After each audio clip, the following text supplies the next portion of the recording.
Halo teman-teman. Em, Belakangan ini banyak sekali beredar berita tentang pelarangan pakaian bekas impor. Apakah kita bisa bertahan? Apakah semua usaha yang dilakukan pemerintah adalah untuk rakyat? Tidak, dari beberapa sumber yang saya dapatkan, saya melihat salah satu hal yang sangat di-highlight oleh pemerintah dalam ilegalisasi impor pakaian bekas ini, yaitu faktor ekonomi. Faktor ekonomi yang ada di sini menjelaskan bahwa keberadaan jual beli pakaian bekas impor itu mengganggu aktivitas UKM dan merugikan usaha dalam negeri.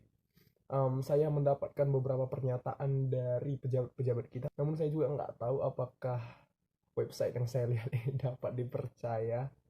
Nah, di sini ada dilansir dari era.id, Hanung Harimba Rahman, Deputi Bidang UMK UKM, Menteri Koperasi UKM dalam kurung Kemenkop UKM, mengatakan bahwa bisnis baju pakaian bekas impor bisa merugikan pengusaha lokal. Hal-hal itu tadi menimbulkan pertanyaan bagi kita.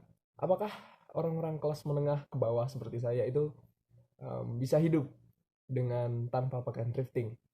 Yang jadi pertanyaan bagi saya adalah, pemerintah berharap kita hidup dari mana? Nah, pertama-tama ada beberapa solusi yang mungkin terpikirkan oleh pemerintah. Namun sebelum itu saya ingin memaparkan data mengenai keadaan kita rakyat Indonesia. Indonesia memiliki 113.124.372 pekerja yang dibayar. Data ini saya dapatkan dari Badan Pusat Statistik. Saya buat rata-rata pendapatan pekerja bebas di Indonesia umur 25 sampai 54 yaitu Rp1.556.900, dan untuk 15 sampai 24 tahun itu Rp1.367.000, dan untuk yang berusia di atas 55 tahun itu Rp1.200.100. Untuk pekerja sendiri di Indonesia itu ada yang berusia 15 sampai 24 tahun itu Rp1.406.900. Lalu ada yang 25 sampai 54 tahun itu Rp1.905.000. Lalu ada yang berusia di atas 55 tahun yaitu 55 tahun ke atas, yakni Rp1.430.000. Yang pendapatan pekerja bebas yang 15 sampai 24 tahun tadi, datanya itu diambil dari 1046 orang, yang dari 25 tahun itu 6.770 orang, dan yang berusia di atas 55 tahun itu 1.930 orang. Lalu yang dari pekerja sendiri untuk usia 15 sampai 24 tahun itu 1.449 orang, dari 25 sampai 54 itu 17.725 orang. Untuk yang berusia di atas 55 tahun itu ada 6.863 orang.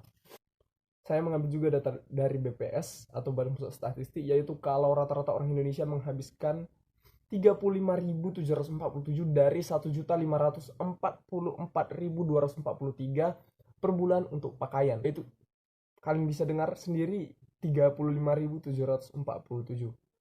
Dan jadi total pengeluaran adalah 2.340.000 untuk kategori 1, yakni pakaian dalam 7 dan sepatu itu 1. Lalu untuk kategori 2 yaitu pakaian dalam 14 dan sepatu itu 2, maka harganya 2.645.000.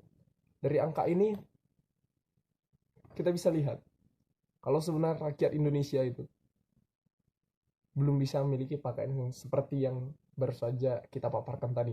Pemerintah itu sebaiknya ngecek, dan pemerintah itu harusnya tahu kalau tingkat rakyat Indonesia itu di mana. Kita itu berada di posisi apa. Seperti yang sudah saya paparkan tadi, kalau BPS itu udah buat kajiannya. Biarpun memang kategori tertinggi untuk pekerja tadi nggak diberikan, atau mungkin saya kurang baca, jadi kalian bisa baca-baca datanya lagi. Jangan percaya sama saya. Jangan percaya mentah-mentah. Saya ingatkan untuk lihat kembali datanya. Yang kedua adalah memberi insentif dan membantu para pengusaha Indonesia, sehingga rakyat itu bisa beli pakaian-pakaian yang berkualitas dengan harga yang murah. Mungkin sampai situ aja pemaparan singkat, non saintifik, dan paling amburadul yang pernah ada. Hal ini dikarenakan saya mengejar waktu. Mungkin sekian saja, terima kasih banyak.